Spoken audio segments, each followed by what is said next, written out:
Kumusta mga kaibigan?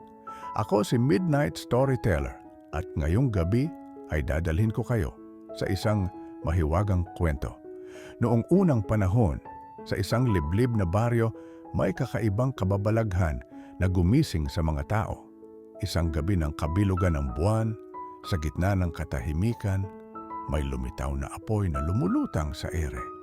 Hindi ito ordinaryong siga o ilawan, kundi isang apoy na parang may sariling buhay.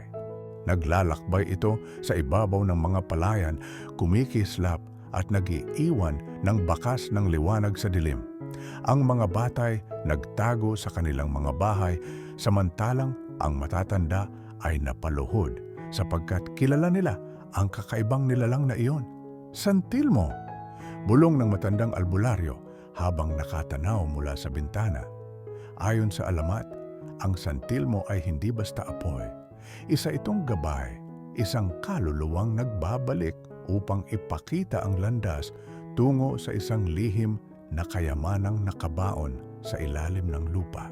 At ngayong gabing iyon, tila may nais itong ipahiwatig, sapagkat ang apoy ay huminto sa lilim ng isang napakalaking puno sa gitna ng kagubatan. At doon, tila itinuro ang lugar kung saan nakabaon ang isang matagal ng nakatagong ginto. Pagkaraan ng gabing iyon, mabilis na kumalat ang balita sa buong baryo. May lumulutang na apoy sa palayan, sigaw ng isang magsasaka. Santilmo raw, ipinapakita ang kayamanan, dagdag ng isa. Ngunit habang ang ilan ay natatakot, ang iba na may agad na nabighani. Ang pangako ng ginto ay tila nagningas sa kanilang mga mata. Kinabukasan, nagsama-sama ang ilang matatapang na lalaki upang hanapin ang puno na tinuro ng santilmo. Bitbit nila ang kanilang itak, pala at lampara, sabik na mahukay ang sinasabing kayamanan. Ngunit bago pa man sila makapasok sa kagubatan, isang matandang babae ang humarang sa kanilang daraanan. "Mga hangal!" sigaw niya. "Ang apoy na iyon ay hindi palaging gabay. Ang santilmo ay bantay rin ng mga kaluluwa. Kung ang layunin ninyo ay kasakiman, sumpa lamang ang inyong makakamtan." Nagkatinginan ng mga lalaki, may ilan na umatras, ngunit may ilan ding tumuloy, hawak-hawak ang kanilang pala at itak. At sa unang hakbang pa lamang sa ilalim ng malalaking puno ng kagubatan, naramdaman na nila ang kakaibang lamig na bumabalot sa paligid. Sa di kalayuan, muling lumitaw ang santilmo, mas maliwanag, mas malapit. At tila ba hinihintay ang mga mapangahas na handang sumunod sa kanya. Habang sinusundan nila ang santilmo, natuklasan nila ang isang dambuhalang puno. Ang mga ugat nito'y parang halimaw na bumabalot sa lupa. Sa lilim nito, tumigil ang apoy, at sa unang pagkakataon, naramdaman nila ang kakaibang presensya, para bang may mga matang nakamasid mula sa dilim. Mga alingaw-ngaw ng kayamanan. Mula sa ugat ng puno, may narinig silang bulong, "Hukayin ninyo, hukayin ninyo." Tila tinig ng mga kaluluwang matagal nang nakakulong. Ang ilan ay naniwala, ngunit ang iba'y nanginginig. Ang kasakiman at takot ay nagsimulang magbanggaan. Ang mahiwagang gabay, muling lumutang ang santilmo, kumikislap na parang nag-aanyaya. Sa bawat pag-ilaw nito, tila nagpapakita ng landas, isang daan patungo sa ilalim ng puno. Ngunit tanong ng lahat, gabay ba ito sa yaman o sa kapahamakan? Mga matandang kwento sa baryo, ikinuwento ng pinakamatandang albularyo ang alamat. Noon daw ay may mga dayuhan na nagtangkang hukayin ang parehong puno. Ngunit isa-isa silang nawala, at ang kanilang mga kaluluwa ang naging apoy na lumulutang hanggang ngayon. Ang hating gabi sa kagubatan. Sa hating gabi, nagtipon muli ang mga mapangahas. Sa ilaw ng lampara at buwan, Pumasok sila sa kagubatan. Ngunit sa bawat yapak, mas lumalakas ang tunog ng mga sanga na nababali kahit wala namang hangin. At ang santilmo'y muling sumiklab sa ere, mas malapit, mas nakakatakot. Ang aninong nagmamasid, isa sa kanila ang napalingon. At sa likod ng mga punong malalaki, may aninong nakatayo. Hindi tao, hindi rin hayop. Nakamasid lang, walang galaw. At nang sila'y lumapit, bigla itong naglaho, kasabay ng paglamig ng hangin at pag-itim ng santilmo. Ang paanyaya ng santilmo, biglang umikot ang santilmo sa paligid nila at pagkatapos ay bumaba sa mismong ugat ng malaking puno. Tila ba inuutusan silang hukayin ang ilalim. Ang mga lalaki na humaling sa kislap ay agad naghawakan ng pala. Ngunit may isang lalaki na tumanggi at siya'y nagbabala. Kapahamakan ang hinihintay natin dito.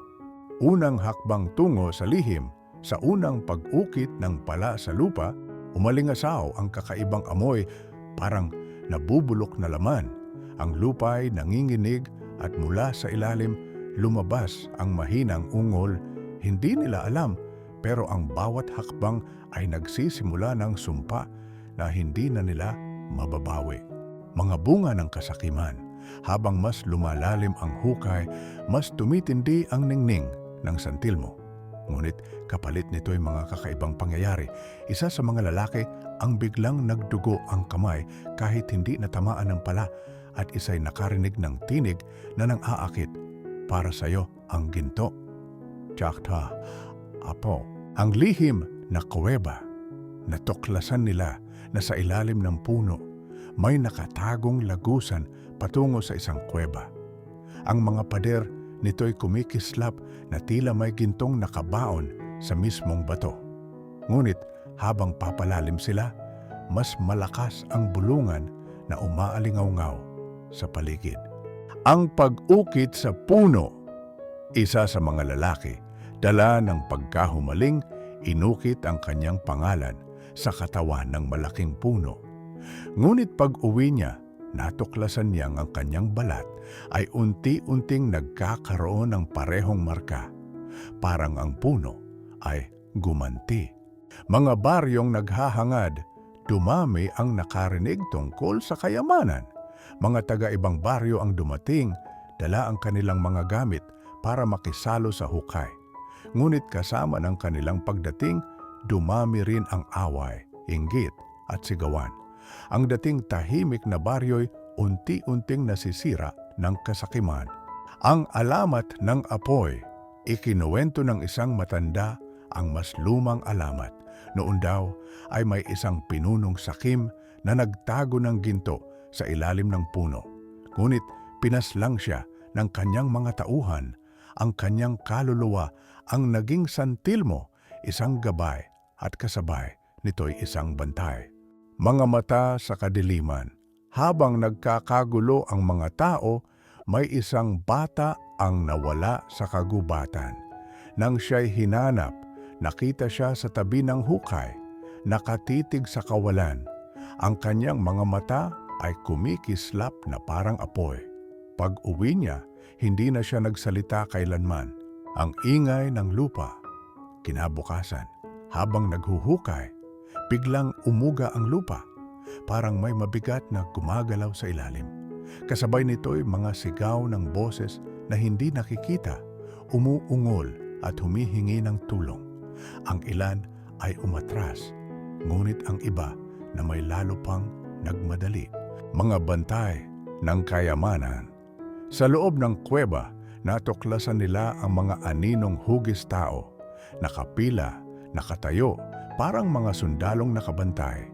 Nang lapitan, bigla itong gumalaw at tila naglalakad papalapit. Mga kaluluwang nakabaon, mga bantay ng nakatagong ginto. Ang bawal na panalangin, isang lalaking desperado ang nagdasal sa ilalim ng puno. Humihiling na siya ang magmamay-ari ng lahat ng ginto. Ngunit pagbangon niya, ang kanyang balat ay tila sinunog ng apoy. Sa halip na kayamanan, sumpa ang dumapo sa kanyang katawan. Sumpa ng apoy, kinagabihan, ang santil mo'y nag-apoy ng mas malakas kaysa dati. Ngunit hindi na ito maliwanag. Ang kulay nito'y naging pula at ang init ay umabot sa mga taong malapit. Isa-isa silang tumakbo, ngunit may isang naiwan. Nang siya'y masunog ng apoy, wala ni abo ang natira. Ang nawawalang bata, sa gitna ng kaguluhan, isang bata ang muling nawala. Huling nakita siyang sumusunod sa santilmo, papasok sa kagubatan. Nang siya'y hanapin, wala ni bakas, maliban sa maliit na tsinelas na nasunog sa gilid ng hukay. Hinahanap ang landas. Ang mga lalaki muling bumalik sa kagubatan upang hanapin ang bata. Ngunit bawat daan na tinatahak nila ay laging nagbabalik sa parehong puno. Parang niloloko sila ng kagubatan. Umiikot ng umiikot sa iisang lugar. Ang paglapit sa puno, isa sa kanila ang naglakas loob na yakapin ang malaking puno. Ngunit sa pagdampi ng kanyang balat, naramdaman niya ang pintig, parang puso na tumitibok. At sa kanyang tainga, may bumulong. Hindi lahat ng ginto ay dapat makita. Ang lihim na ugat. Sa ilalim ng ugat, may nakatagong lagusan. Nang sinubukan nila itong bungkalin, biglang lumabas ang makapal na usok. Kasabay nito'y mga kamay na tila gawa sa anino, unti-unting sumulpot mula sa lupa at humahawak sa kanilang mga paa. Ang lumulubog na buwan, habang patuloy ang kanilang paghuhukay, napansin nila na ang buwan ay tila lumulubog ng mas mabilis kaysa dapat. Ang gabi ay biglang naging mas madilim at tanging ang santilmo na lamang ang nagsilbing ilaw. Isang ilaw na hindi nila alam kung gabay o patibong. Ang bantay na kaluluwa, isang matandang lalaki ang lumitaw mula sa kagubatan, puting-puti ang buhok, dala ang isang baston. Sinabi niyang siya'y dating naghanap ng parehong ginto noong kabataan. Ngunit pinayaran niya ng sumpa ang kanyang kasakiman. Ang kanyang kaluluwa'y nakakadena na rin sa puno. Ang pagkatuklas sa hukay, muling lumalim ang hukay at sa wakas ay tumama ang kanilang pala sa isang bagay na matigas. Nang linisin nila, bumungad ang isang malaking kabaong na gawa sa bakal, nakabalot ng mga lumang kadena. Ang kabaong ay kumikislap na parang may apoy sa loob. Ang gabi ng pagsubok, habang sinusubukan nilang buksan ang kabaong, tumilim ang buong paligid. Ang santilmo'y nahati sa tatlo at umikot sa kanilang mga ulo. Tila sinusubok sila kung sino ang may malinis na hangarin at sino ang uhaw sa kayamanan. Ang dugo sa lupa, isa sa kanila ang nagpilit buksan ang kabaong gamit ang itak. Ngunit sa kanyang pagtaga, biglang pumutok ang bakal at tumilamsik ang dugo mula sa loob, mainit, sariwa at buhay. Ang lupa ay nasabuyan ng pulang likido na agad nagdulot ng pagyanig. Ang unang ginto, sa gitna ng kaguluhan, isang maliit na piraso ng ginto ang nahulog mula sa kabaong. Nagniningning ito, mas maliwanag kaysa sa santilmo. Ang mga tao'y halos magpatayan para makuha ito. Ngunit hindi nila alam, ang unang ginto ay simula ng sumpang walang hanggan. Ang nagniningas na daigdig, pagkakuha ng unang ginto, ang buong paligid ay tila nasunog ng apoy. Ang kagubatan ay nagdilim at ang mga punong malalaki nagmistulang mga anino. Ang santilmo'y naging mas marami, parang mga bituin na naglalakbay sa lupa. Ang tinig ng apoy, habang hawak ng isang lalaki ang gintong piraso, may narinig siyang tinig mula mismo sa apoy. Isa ka na sa amin. Bigla siyang napasigaw at sa kanyang bibig ay lumabas ang usok na kulay pula. Mga kaluluwang nalibing sa bawat pag-ukay ng lupa, mga bungo at buto ang lumilitaw. Ngunit hindi sila ordinaryong labi. Ang mga ito'y gumagalaw, kumikilos at muling bumabangon, tila mga kaluluwang naniningil ng kanilang nakaraang kasalanan. Ang susi ng santilmo. Ang santilmo'y lumapit sa isang bata at bigla itong pumasok sa kanyang katawan. Ang kanyang mga matay nag-apoy at nagsalita siya ng wikang matagal nang nakalimutan. May susi sa ilalim ng ilog bago siya nawala ng malay. Ang bunga ng katapatan. Isa sa mga lalaki ang nagpasya na huwag nang ituloy ang paghahanap ng ginto. Ngunit nang siya'y lumabas ng kagubatan, napansin niyang ang kanyang katawan ay gumaan at ang sugat niya'y biglang naghilom. Ang santilmo'y nagpakita sa kanya, ngunit hindi bilang apoy, kundi bilang isang liwanag ng kapayapaan. Ang dalawang magkaibigang sabay naglakbay para sa ginto. Ngunit nang muling lumitaw ang pirasong kumikinang, nagkaroon ng pagtatalo. Ang isa'y nais ipamahagi, ngunit ang isa'y nagnais ariin lahat. Ang pagkakaibigang matibay ay unti-unting nadurog ng kasakiman. Ang tukso ng ginto. Habang nakikita nila ang mga kumikislap na bato sa ilalim ng hukay, ang kanilang mga matay nagbago. Ang dilim sa kanilang kaluluway sumilay at ang santilmo'y tila tuwang-tuwa. Sapagkat alam nito, kapag sila'y nag-away, mas lalo itong lumalakas. Ang pag-aaway, nangyari ang kinatatakutan, ang mga tao'y nag-away, ang iba'y nagtaga, ang iba'y nagtulakan pababa sa hukay. Ang lupa ay namula sa dugo at ang santilmo'y naging mas maliwanag, para bang ang apoy ay pinapakain ng kasakiman at dugo ng mga tao. Ang nawawalang susi. Matapos ang kaguluhan, napansin nila na may kulang. Ang susi na dapat bubukas sa kabaong ay nawala. Ngunit ayon sa matatanda, ang susi ay hindi bagay, kundi isang sakripisyo na dapat ibigay ng isa sa kanila. Ang paghahanap sa katotohanan. Isang matanda ang muling lumapit at nagsalita. Ang kayamanang hinahanap ninyo ay hindi lamang ginto. Ito'y kasaysayan, dugo at sumpa ng mga ninuno. Ngunit bago pa niya matapos ang babala, ang kanyang katawan ay biglang nilamon ng santilmo at naglaho sa harap ng lahat. Ang gabing dumugo ang puno. Sa gitna ng paghuhukay, biglang pumutok ang katawan ng malaking puno. Sa halip na dagta, pulang dugo ang dumaloy mula sa sugat nito. Ang mga taong nakapalibot ay nagsitakbuhan, ngunit ang ilan na may nagpatuloy pa rin, sadyang bingina sa babala ng kalikasan. Ang huni ng mga ibon. Sa sumunod na umaga, libo-libong uwak ang dumapo sa kagubatan. Ang kanilang sabayang huni ay tila orasyon ng kamatayan. Isa sa mga bata ang nagsabi, sila'y bantay ng santilmo. Ang pagbalik ng santilmo, 3 araw na wala ang santilmo. Ngunit nang ito'y muling magpakita, hindi na ito apoy na dilaw.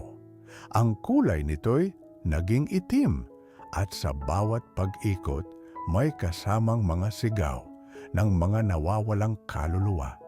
Ang lihim na itinatago ng matanda. Lumapit ang isang matanda at ibinunyag ang lihim. Siya pala ang dating kasama ng unang grupo na nagtangkang hukayin ang puno maraming dekada na ang nakalipas. Ngunit siya lamang ang nakatakas. Ang kanyang katawan ay may mga marka ng apoy at ang kanyang anino ay wala na. Ang mapanganib na paglalakbay na pagpasyahan ng ilan na hanapin ang ilog na binanggit ng santilmo. Ayon sa bata, naroon ang tunay na susi. kaya't naglakbay sila sa kagubatan, isang landas na hindi pa tinatahak ng kahit sinong taga-baryo. Ang pag-usbong ng takot. Habang sila'y nasa gitna ng paglalakbay, napansin nilang ang kanilang mga anino ay gumagalaw ng mag-isa. Ang isa'y biglang inatake ng sariling anino at halos patayin. Doon nila napagtanto na kahit ang sarili nila'y hindi na nila mapagkakatiwalaan. Ang malakas na lindol. Pagdating nila sa tabi ng ilog, biglang lumindol ng malakas. Ang lupa ay bumuka at ang tubig ay nagkulay pula. Kasabay nito'y lumutang ang mga kalansay na nakatali sa kadena. Isa-isa silang bumangon at sumunod sa mga nabubuhay. Ang pagkawala ng hukay, nang bumalik sila sa puno, laking gulat nila nang makita na ang hukay ay naglaho na. Parang hindi ito kailanman hinukay. Ngunit sa mismong gitna ng lugar ay nakaukit ang isang malaking bilog, parang selyong panlangis. Ang panaginip ng apoy, isa sa kanila ang nanaginip. Sa panaginip, siya'y nasa gitna ng dagat ng apoy. Naroon ang santilmo, nagsasabing, kung nais mo ang yaman, ialay mo ang sarili mo. Pagkagising niya, ang kanyang katawan ay may paso na parang totoong sinunog. Ang paghahanap ng bagong landas, dahil nawala ang hukay, napilitan silang maghanap ng bagong palatandaan. Ngunit sa bawat sulok ng kagubatan, palaging may mga simbolo ng apoy sa mga bato, puno at kahit sa kanilang balat. Parang ang kagubatan mismo'y nilalamon sila. Ang alay ng apoy, isang binata ang nagdesisyong mag-alay ng sariling dugo sa puno. Kinuha niya ang kanyang kutsilyo at hiniwa ang kanyang palad. Sa pagpatak ng dugo, biglang lumiwanag ang santilmo at muling bumukas ang hukay, ang dalawang mukha ng yaman. Nang muli silang makapasok sa kuweba, nakita nila ang dalawang anyo ng kayamanan. Sa kaliwa, mga gintong kumikislap. Sa kanan, mga aninong umiiyak at humihingi ng tulong. Ang pagpili ng daan ay nagiging laban ng kanilang budhi. Ang pagtataksil. Sa loob mismo ng kuweba, isang lalaki ang nagtaksil sa kanyang kaibigan at itinulak ito sa kailaliman. Ang santilmo'y tumawa at biglang naging mas maliwanag, parang natuwa sa dugo ng pagkakanulo. Ang balangkas ng sumpa, doon nila natuklasan ang lihim. Ang bawat gintong makukuha ay may kapalit na isang buhay. Kaya't habang mas marami silang ginto, mas marami ring kaluluwa ang nakakadena sa puno. Ang lihim sa ilalim ng ilog, sa huling pagkakataon, pinuntahan nila ang ilog. Doon nila natagpuan ang isang gintong kahon na nakatali sa bato. Sa pagbukas nito, bumungad ang isang sinaunang kasulatan, ang sumpa ng kanilang ninuno na nagtatago ng kayamanan. Ang pagsubok ng santilmo, bawat isa'y sinubok ng santilmo. Isa'y pinakita ang kanyang mga pangarap. Isa'y pinakita ang kanyang pinakamalaking takot. Ang iba na may dinala sa panaginip na hindi na nila matandaan pagbangon. Ang pagbabalik ng nawawala. Sa kanilang paglalakbay, biglang lumitaw ang mga taong matagal nang nawala. Ngunit kakaiba ang kanilang mga mata. Walang puti, puro apoy. Ang mga ito'y hindi na tao, kundi mga kaluluwang kinapos ng sumpa. Ang sigaw ng kagubatan, isang gabi, biglang sumigaw ang buong kagubatan. Ang mga puno'y nag-ingay, ang mga iboni nagliparan, at ang lupa'y umatungal, parang isang nilalang ang nagising sa ilalim ng kanilang mga paa. Ang huling babala, ang matandang albularyo, bago siya tuluyang nawala, ay nag-iwan ng babala. Kapag binuksan ninyo ang kabaong, hindi ginto ang inyong makukuha, kundi ang apoy na susunog sa inyong lahat. Ngunit huli na, sapagkat bukas na ang lagusan, ang pagbukas ng yaman, at sa wakas, bumungad ang tunay na kayamanan. Hindi lamang ito ginto, kundi isang dambuhalang kabaong na gawa sa purong gintong bakal, nakapalibot sa mga aninong umiiyak. Ang santil mo'y umikot dito at sa unang pagkakataon, nagsalita, "Handa na ba kayo sa kapalit?" Ang apoy na naglalaho nang bumukas ang kabaong, ang santil mo'y biglang naglaho. Ang liwanag ay napalitan ng dilim at ang mga tao'y hindi na makakita. Ngunit sa kanilang pandinig may maririnig na bulong, "Kayo na ang susunod." Ang paghihiganti ng kaluluwa mula sa kabaong, mga kaluluwang nakatali sa kadena ang lumabas. Isa-isa nilang nilapitan ang mga taong naghukay. Dinadakma ang kanilang katawan, hinihigop ang kanilang lakas. Isa sa kanila'y agad nanguluntoy at bumagsak, parang tuyong dahon. Ang nawawalang baryo, kinabukasan, ang buong baryo'y nagising sa kakaibang tanawin. Wala na ang kalahati ng mga tao. Ang mga bahay nila'y iniwan na parang walang nakatira. Ang iba'y naniniwalang kinuha sila ng santilmo bilang kabayaran sa ginto. Ang pagbangon ng itim na santilmo, ngunit hindi pa tapos ang lahat. Sa gitna ng gabi, isang mas malaking santilmo ang lumitaw. Hindi na dilaw, kundi itim na apoy na parang usok.